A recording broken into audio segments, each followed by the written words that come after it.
రాజకీయాలలో ఇప్పుడు వలసల పర్వం నడుస్తుంది. ఏ బీఆర్ఎస్ లీడర్ ఎప్పుడు గోడ దూకుతాడో తెలియని పరిస్థితి. ఈ క్రమంలోనే మాజీ మంత్రి బీఆర్ఎస్ ఫైర్ బ్రాండ్ చామకూరం మల్లారెడ్డి కూడా కారు దిగేస్తున్నారు అంటూ కొద్ది రోజులుగా పొలిటికల్ సర్కిల్స్ లో ఓ రేంజ్ లో ఊహాగానాలు చెరేగాయి. కానీ వాటన్నింటికి మల్లన్న తనదైన స్టైల్లో అదిరిపోయే ఎండ్ కార్డ్ వేశారు. బీఆర్ఎస్ వర్కింగ్ ప్రెసిడెంట్ కేటీఆర్ పుట్టినరోజు వేడుకలలో ఫుల్ ఉల్లాసంగా పాల్గొన్న మల్లారెడ్డి తన పార్టీ మార్పు వార్తలపై కుండబద్దలు కొట్టారు. అవన్నీ పనికిమాలిన ఫేక్ వార్తలంటూ ఫైర్ అయ్యారు. తన అభిమాని రక్తంతో లేఖ రాయటం కలిచివేసిందని, తెలంగాణకు కేటీఆర్ఏ కాబోయే సీఎం అంటూ బీఆర్ఎస్ శ్రేణుల్లో పూనకాలు తెప్పించే రేంజ్లో ఓ సంచలన వ్యాఖ్యలు చేశారు. అసలు కేటీఆర్ బర్త్డే వేదికగా మల్లారెడ్డి ఇచ్చిన పొలిటికల్ మెసేజ్ ఏంటి అనేది ఇవాల్టి పాయింట్ ఆఫ్ వ్యూలో చూద్దాం.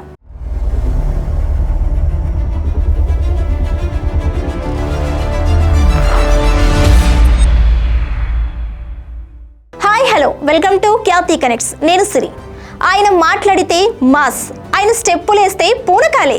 ఆయనే తెలంగాణ రాజకీయాలలో తనకంటూ ఓ సపరేట్ ఇమేజ్ క్రియేట్ చేసుకున్న చామకూరం మల్లారెడ్డి. గత కొంతకాలంగా మల్లారెడ్డి గులాబీ పార్టీకి గుడ్ బై చెప్పేస్తున్నారంటూ సోషల్ మీడియాలో పెద్ద ఎత్తున ప్రచారం జరిగింది. కానీ ఇవాళ తెలంగాణ భవన్లో జరిగిన కేటీఆర్ పుట్టినరోజు వేడుకలలో అందరినీ నవ్విస్తూ ఎంతో ఉత్సాహంగా పాల్గొన్న ఆ రూమర్స్కు చెక్ పెట్టారు.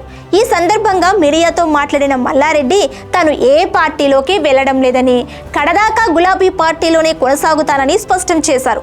తాను బీఆర్ఎస్ను వీడతానంటూ వస్తున్న వార్తలన్నీ కేవలం కొందరు సృష్టిస్తున్న నిరాధారమైన ఫేక్ న్యూస్ అని గట్టిగా కొట్టిపాడేశారు. ఈ క్లారిటీతో బీఆర్ఎస్ కేడర్లో నెలకొన్న గందరగోళానికి ఒక దెబ్బతో తెరదించారు. అయితే పార్టీ మార్పు ప్రచారం మల్లారెడ్డిని తీవ్ర ఆవేదనకు గురి చేసింది.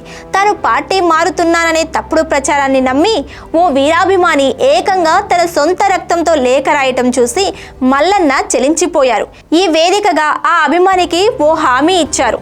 త్వరలోనే ఆ లేఖ రాసిన వ్యక్తిని స్వయంగా కలిసి మాట్లాడతానని, ఎవరు ఇలాంటి ఆవేశపూరిత నిర్ణయాలు తీసుకోవద్దని కోరారు. అనంతరం కేటీఆర్కు జన్మదిన శుభాకాంక్షలు తెలిపిన మల్లారెడ్డి తన మనసులో మాటను బయటపెట్టారు.